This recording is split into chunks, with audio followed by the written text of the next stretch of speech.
नमस्कार, मैं हूं शिवानी पांडे और आप देख रहे हैं 4PM। ईरान ने एक साथ 15 मिसाइलें दागकर अमेरिका को धुआं धुआं कर दिया है। एक तरफ अमेरिकी जहाजों पर ईरान ने डायरेक्ट मिसाइली अटैक किया है, तो वहीं दूसरी तरफ ट्रंप ने धमकी जारी की है कि अगर अमेरिकी जहाज को हाथ लगाया तो ईरान को दुनिया के नक्शे से मिटा देंगे। तो कैसे अमेरिकी सेना हॉर्मुज पर ढेर हो गई और बौखलाए ट्रंप ने क्या एक्शन लिया है, इस पर जानकारी देने के लिए हमारे साथ प्रियंका जी मौजूद हैं। प्रियंका जी, पेंटागन ने पहले ही कह दिया था कि हॉर्मुज पर ईरान से निपटना नामुमकिन है, तो क्या अब वही कुछ हो रहा है?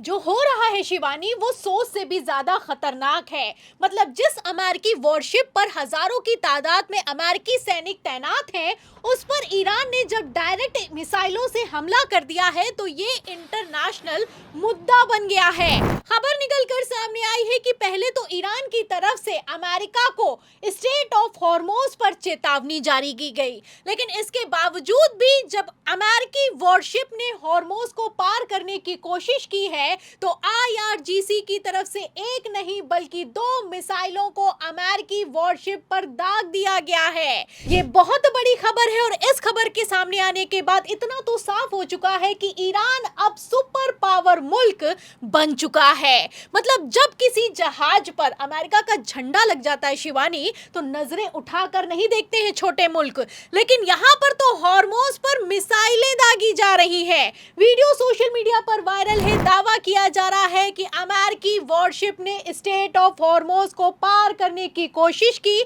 जो कि पूरी तरीके से नाकाम हो गई है।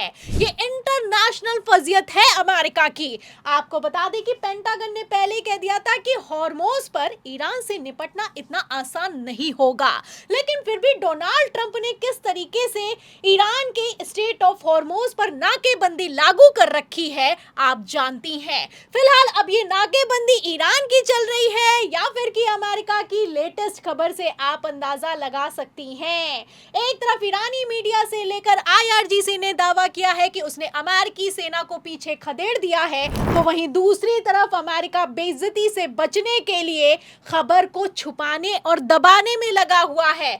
आपको बता दें शिवानी, पहले तो अमेरिका ने एक्सेप्ट ही नहीं किया कि ईरान ने उसके वॉरशिप पर मिसाइलें दागी है। अमेरिका ने कहा कि ऐसा कुछ भी नहीं हुआ है जो ईरान दावा कर रहा है। पहले भी आप जानती हैं कि जब F-15 से लेकर F-35 और अमेरिकी सैनिकों को ईरान ने मार गिराया तो अमेरिका ने इसे नहीं माना और बाद में खबर को आधिकारिक तौर पर पुष्ट किया गया।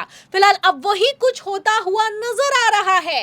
पहले तो अमेरिका ने खबर दबाई, फिर उसके बाद जब सैटेलाइट इमेज निकल कर सामने आई तो डोनाल्ड ट्रंप की पोल पट्टी खुल गई है। तस्वीरें आप देख सकती हैं और खबर में साफ लिखा हुआ है कि किस तरीके से IRGC ने अमेरिका की सबसे पावरफुल नेवी को पीछे खदेड़ दिया है। स्टेट ऑफ हॉर्मुज पर बवाल खड़ा हुआ है और बवाल तो इतना ज्यादा खड़ा हो गया है कि अमेरिकी सैनिक बेचारे बचते बचाते हुए वहां से निकलकर भाग रहे हैं।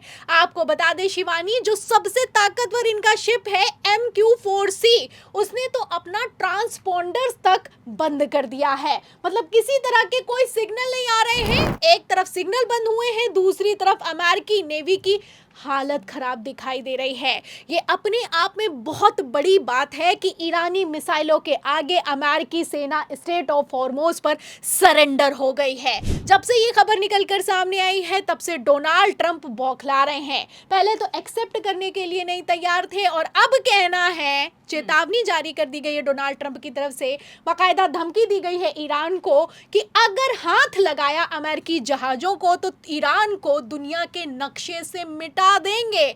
आपको बता दें शिवानी, खबरें निकलकर सामने आई है कि जो डोनाल्ड ट्रंप हैं उनका गुस्सा अब 7वें आसमान पर पहुंच चुका है। अब होगा भी ऐसा ही, क्योंकि ये फजियत की बात है, ये इंटरनेशनल फजियत की बात है कि ईरान ने अमेरिकी सेना को पीछे खदेड़ दिया है। कहां तो डोनाल्ड ट्रंप कह रहे थे कि स्टेट ऑफ हॉर्मुज पर अमेरिका की नाकेबंदी लागू है, स्टेट ऑफ हॉर्मुज अब अमेरिका कंट्रोल कर रहा है। वहीं दूसरी तरफ कंट्रोल करना तो दूर की बात है, अमेरिकी सैनिक भाग खड़े हुए हैं। आपको बता दें शिवानी, अमेरिकी नेवी की तरफ से पहले कह दिया गया था कि अगर हॉर्मुज पर अमेरिका अपने जहाज उतारता है तो हम उन्हें बचा नहीं पाएंगे, हम उन्हें एस्कॉर्ट नहीं कर पाएंगे।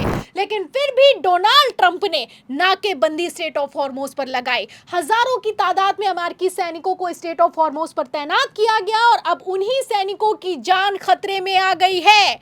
आपको बता दें शिवानी, जिस तरीके की खबरें निकलकर सामने आई हैं, ऐसे में इतना तो साफ हो चुका है कि ईरान अब पीछे हटने वाला नहीं है, क्योंकि पहले तो ईरान की तरफ से 2 मिसाइलें अमेरिकी वॉरशिप पर दागी गई और अब खबर निकलकर सामने आ रही है कि यूएई के फुजेरा ऑयल पोर्ट पर ताबड़तोड़ 15 मिसाइलें लगातार, 15 ड्रोन लगातार दागे गए हैं। अल जजीरा की तरफ से खबर को ब्रेक भी किया गया है, बाकायदा वीडियो भी जारी हुआ है। वीडियो में आप देख सकती हैं कि किस तरीके से ईरान फिर से अब जंग में खुलकर सामने आ गया है। एक तरफ अमेरिका अपनी नाकेबंदी हटाने के लिए तैयार नहीं है, दूसरी तरफ ईरान भी झुकने के लिए तैयार नहीं है।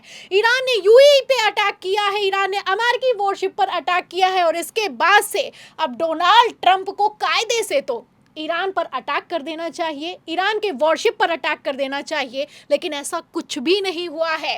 डोनाल्ड ट्रंप की हालत इतनी खराब है रूस और चाइना के सामने कि बेचारे अब यूएनएससी में ईरान के खिलाफ जंग लड़ने की तैयारी कर रहे हैं।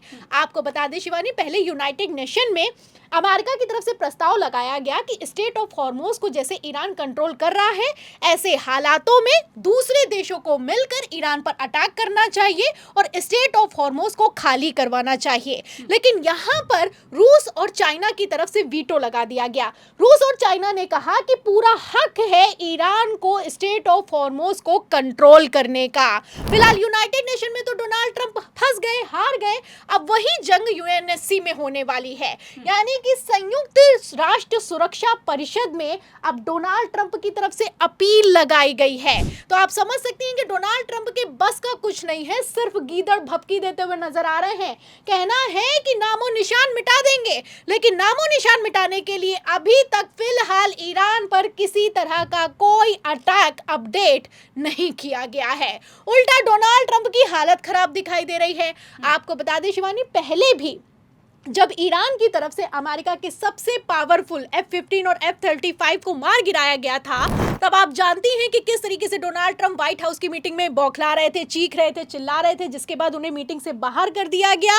दावा तो यहां तक किया गया कि डोनाल्ड ट्रंप ईरान के खिलाफ न्यूक्लियर कोड्स का इस्तेमाल करना चाहते थे, लेकिन जो मिलिट्री के चीफ हैं उन्होंने ऐसा करने नहीं दिया। जो मिलिट्री जनरल चीफ हैं अमेरिका के, डैन कैन, उन्होंने कहा कि न्यूक्लियर कोड्स इस्तेमाल नहीं होंगे और ऐसा कुछ करने की जरूरत भी मत कर देना। तो आप समझ सकती हैं कि नामो निशान मिटाने का दावा करने वाले डोनाल्ड ट्रंप के हाथ में अब कुछ नहीं बचा है। पावर तो है नहीं, हॉर्मोज पर अटैक करेंगे तो अमेरिकी सैनिकों का नुकसान होगा और ईरान ये अच्छे से जानता है, इसीलिए ईरान ने अमेरिकी जहाजों को स्टेट ऑफ हॉर्मोज पर रोक लिया है। बड़ी खबर निकलकर सामने आई है, इंटरनेशनल वजियत हो गई है अमेरिका की और इस वजियत के बावजूद जैसे अमेरिका अभी तक ईरान पर किसी तरह का कोई अटैक नहीं कर पाया है, सवाल तो इस बात का खड़ा होता है कि क्या डोनाल्ड ट्रंप ईरान को दुनिया के नक्शे से मिटा पाने की हिम्मत जुटा पाएंगे, ये देखना होगा। तो ईरान ने जैसे ट्रंप से डायरेक्ट पंगा ले लिया है, ऐसे में गीदड़ भभकी देने वाले ट्रंप का अगला कदम क्या होगा? इस सवाल के जवाब पर और पूरी चर्चा पर आपको क्या लगता है? अपनी राय बताइएगा, वीडियो को लाइक और शेयर कीजिएगा। देखते रहिए 4 PM। नमस्कार।